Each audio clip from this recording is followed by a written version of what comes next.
और रक्षा मंत्री राजनाथ सिंह ने बहुत बड़ा बयान दे दिया है। उन्होंने कहा है कि समय के साथ सीमाएं बदलती रहती हैं और क्या पता कल सिंध भारत में शामिल हो जाए। बड़ा बयान है, क्या कुछ कहा आपको सुनवाते हैं इस रिपोर्ट के जरिए। यह भारत का हिस्सा भले ही न हो, लेकिन सभ्यतागत रूप से सिंध हमेशा भारत का हिस्सा रहेगा। और जहां तक जमीन की बात है तो बॉर्डर्स तो बदल सकते हैं, क्या पता कल को सिंध भारत में फिर से वापस आ जाए। रक्षा मंत्री राजनाथ सिंह ने दिल्ली के एक कार्यक्रम में ये बातें कही। राजनाथ सिंह ने इस दौरान बीजेपी के वरिष्ठ नेता लाल कृष्ण आडवाणी की किताब का भी जिक्र किया। सिंधी हिंदू और विशेषकर उनकी पीढ़ी के लोग अभी भी भारत से सिंध को अलग करने की बात को स्वीकार नहीं कर पाए हैं। न केवल सिंध में बल्कि पूरे भारत में हिंदू सिंधु नदी को पवित्र मानते थे। सिंध के कई मुसलमान भी मानते थे कि सिंधु का जल मक्का के आबे जमजम से कम पवित्र नहीं है। आपको बता दें कि सिंधु नदी का उद्गम स्थल तिब्बत के मानसरोवर के निकट सिनकाबाब नामक जलधारा को माना जाता है, जो तिब्बत, चीन, भारत और पाकिस्तान से बहती है। एशिया की यह सबसे लंबी नदियों में से एक है और सिंधु नदी सभ्यता का आधार थी।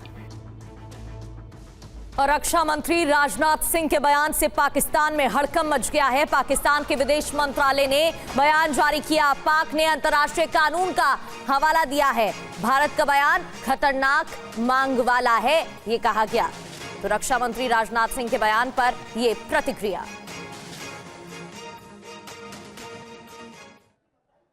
और देश के प्रमुख न्यायाधीश के रूप में जस्टिस सूर्यकांत आज शपथ ग्रहण करेंगे। राष्ट्रपति भवन में होने वाले शपथ ग्रहण समारोह में ब्राजील समेत दुनिया के 7 देशों के मुख्य न्यायाधीश और सुप्रीम कोर्ट के जज शामिल होंगे। ये पहली बार भी है।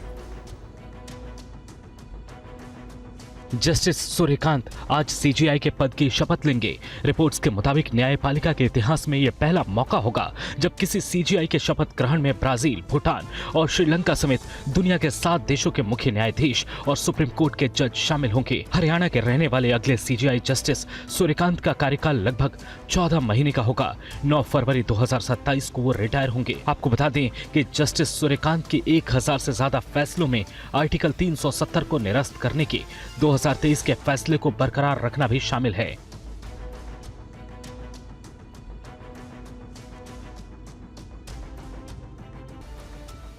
G20 की सफल बैठक के बाद प्रधानमंत्री मोदी आज भारत वापस आ गए हैं। दक्षिण अफ्रीका के जोहान्सबर्ग में G20 सम्मेलन से पीएम ने आतंकवाद का मुद्दा उठाया और पीएम ने आतंक पर प्रहार किया। जोहान्सबर्ग में आयोजित G20 समिट संपन्न हो गया। पीएम मोदी ने इस मंच से वैश्विक विकास और शांति का संदेश दिया। प्रधानमंत्री मोदी ने G20 समिट के दौरान इटली की प्रधानमंत्री जॉर्जिया मेलोनी समेत कई देशों की प्रतिनिधियों के साथ द्विपक्षीय बातचीत की। इनमें ब्राजील और दक्षिण अफ्रीका समेत कई देश के नेता शामिल थे। इससे पहले G20 शिखर सम्मेलन के 3रे सत्र को संबोधित करते हुए पीएम मोदी ने एआई के दुरुपयोग को रोकने के लिए एक वैश्विक समझौते का आह्वान किया। पीएम मोदी ने यह भी कहा कि एआई का उपयोग वैश्विक भलाई के लिए हो और इसका दुरुपयोग बिल्कुल न हो। इसके लिए मानव ओवरसाइट, सेफ्टी बाय डिजाइन और पारदर्शिता जैसे सिद्धांतों पर आधारित ग्लोबल कॉम्पैक्ट अनिवार्य है। डीप फेक, अपराध और आतंकवादी गतिविधियों में एआई का इस्तेमाल मानवता के लिए गंभीर खतरा बन सकता है और इस पर सख्त प्रतिबंध लगाना जरूरी है। पीएम ने G20 देशों को यह भी सुझाव दिया कि एआई को मानव केंद्रित होना चाहिए, न कि सिर्फ वित्तीय लाभ का साधन।